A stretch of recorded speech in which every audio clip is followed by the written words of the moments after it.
Hey YouTube, it is Sunday night. Culture Confederacy here. Welcome back to the channel. And I thought I'd have a little fun by doing a video about high school reunions. It's going to be that time of year. The high school across the river, our counties are separated by a river here. But the high school across the river, they had their prom this past weekend. So it got me thinking about high school reunions. Now, I went to high school. I started in 92, graduated in 96. And I was, I guess you'd say, a nerd in high school. And then I kind of went prep, I think, in my junior year. I won the talent contest in my senior year. So that was fun. And for my talent contest, I lip-synced this song, Nothing You Can Do About It by the Manhattan Transfer. Got a standing ovation for that. But the funny thing is that the people I went to high school, the group of friends that I hung out with, everybody wanted to be part of my group of friends after high school. And everybody I went to high school with ended up at the local junior college before they went off to whatever state university. And I was still trying to find my way. And you learn different lessons, as you grow up along the way. And I was working in radio at the time. Remember, a story came across the wire about some dude that was involved in some type of theme park scam. Turns out that was the father of somebody that I went to school with. And I had said something to somebody, I along the lines, I can't believe that this happened. Well, somehow word got around and I was misquoted on what I said, and you learn your lesson from that. But I do have some funny stories. For example, I never went to one of our high school football games, ever, unless it was during class or when we were in school. So I'd always hang out with one of my best friends at his high school. He went to a Catholic high school. And we go every Friday night and watch a football game because he lived in the neighborhood where his high school was at. So it was pretty much walking distance. He could walk every day to school. He didn't have to worry about taking the bus or anything.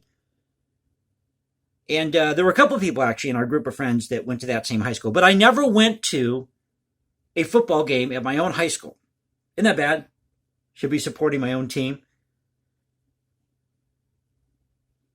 But everybody after high school, as I said, all the popular people wanted to hang out with my group of friends. And it was a mixed match of people, we kind of just, through the grapevine, so to speak, hung out with this person or that person. Before you knew it, we had this huge group of friends. We'd always go out to the diner or Treasure Island Fun Center or something like that. And those were good times. And as I got older, I had some things happen. Life happens. And for many of us who went to school between 92, graduating 96, maybe you were a year before I was, maybe you're 91, 92, somewhere around there. Anybody graduating 95, 96. You were just entering the work world in 2000, 2001. So you're getting out of college, you're trying to, probably doing this in one take tonight, so pardon my voice here, let me take a sip of my coffee. And here I am again with my coffee and my corncob pipe and enjoying some Prince Albert this time around. An old favorite, I guess. It's usually something I don't have in my rotation. And I ordered this week because they didn't have it in the store here. I ordered a can of Velvet and some Sail regular. I usually go for the Sail Natural, but Sail is a blend that was around years ago. And it's one of those blends that's kind of under the radar, but a lot of people inside the pipe smoking community know about it. It's a Dutch Cavendish, as they call it, for those of you who are in the pipe smoking community. But I really would like to hear from you about your experiences after high school, your high school reunion. Did you go to a 5-year, a 10-year, a 15-year, a 20-year? But don't want to go too long in the video. But I want this to be an audience participation video. I want to hear from you.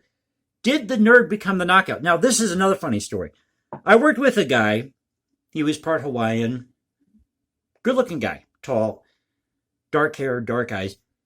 And I told him one day because people had mentioned I'd hear all the time working, how good looking he was, and girls would make a joke that they wanted to snap his suspenders because where we worked, the men had to wear suspenders on their uniform. So, and he wears shorts. Just a good looking guy, and all the women were after him. So I told him one day, I said, George, you should really think about becoming a model because, you'd get to travel, you're a good looking guy, you'd meet all sorts of people. Well, it turns out a couple years later, I saw him on Ricky Lake. He won the contest on Ricky Lake for, I guess, best looking model or something. And years later, speeding up till now, 2022, apparently he's involved in real estate and he's got like that spike type haircut. He looks kind of like Don Ho now. From supermodel to Don Ho. Imagine that. So here I am, in my 40s now. I've got a YouTube channel. And one thing I'm thankful for is the fact that I've been able to remain grounded because I see a lot of these people I went to high school with that had these big hopes that they were going to become famous or do all these great things. And it turns out that they're just ordinary people. They just fell into these ordinary, roles of being a real estate agent, raising a family. And there's nothing wrong with that. I mean, there's nothing wrong with that. But a lot of these people, and somebody else here on YouTube, got to give a shout out to Aaron Clary, I believe is his channel. He talked about this, how the people who are popular in high school, pardon me again, don't do well when they get out into the real world because they've been so used to having that popularity in high school. They feed off of that.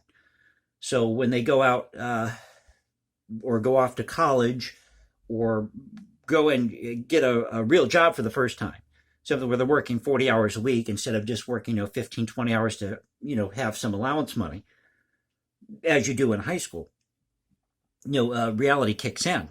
Life takes over. And that happened for a lot of us after 9/11. I ended up working for AAA when 9/11 happened. And after that, I couldn't find work. It got really bad. It got really bad. I lost my apartment. I had to move.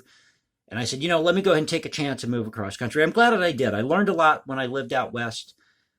And that was a good chapter of my life. It was actually more of a mixed bag. I had some things happen, but I learned a lot. I grew a lot. And nobody today who I went to high school would ever imagine that I would have gotten tattoos or have a goatee. So, it's just funny how people change and life changes you.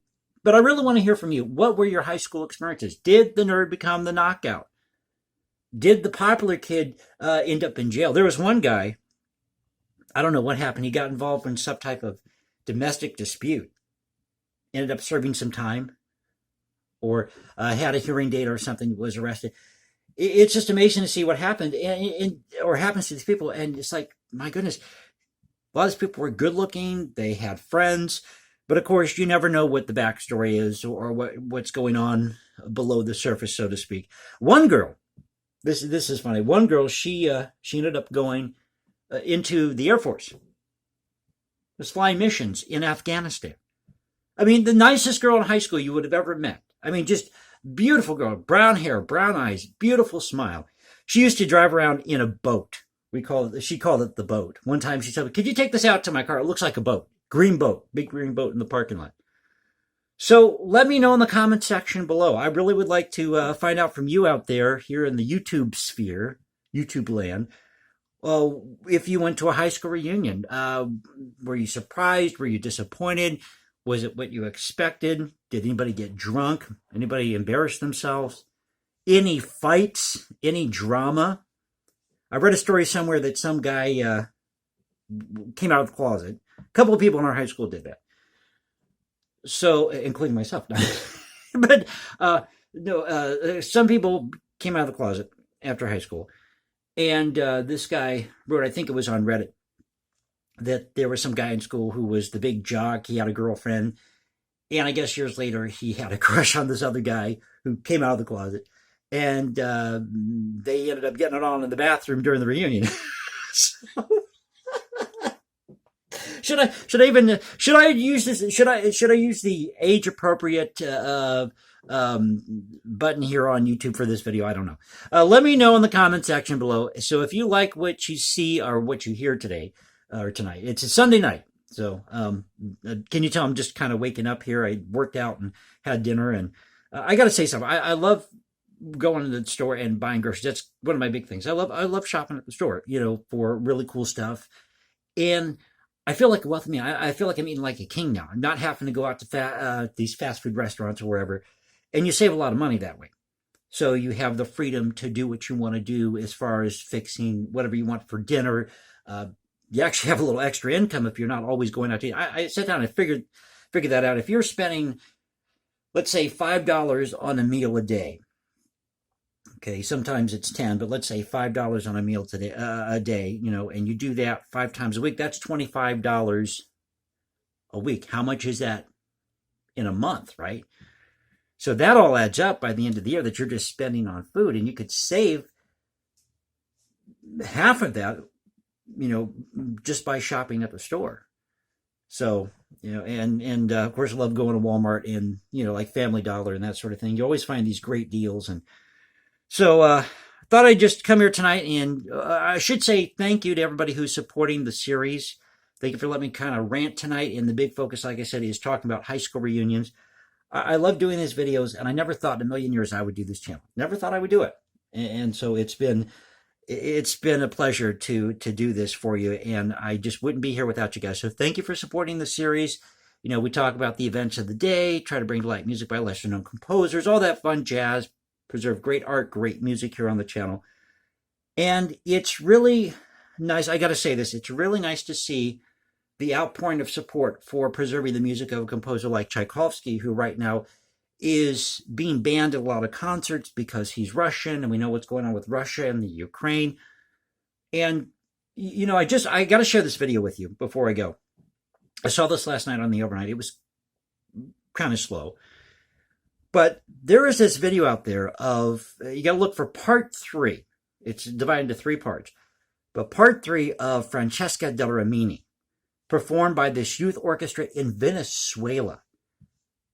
They were so good, dare I say this, they were so good that they were right up there with the recording by Markovich. If you know Igor Markovich and the London Symphony Orchestra that did a recording of Francesca del Rimini, which years ago was on Philips. I don't know if you can find that CD. It's a double disc set. It's got the first 3 symphonies, the Winter Daydream Symphony, the Polish Symphony, Little Russian.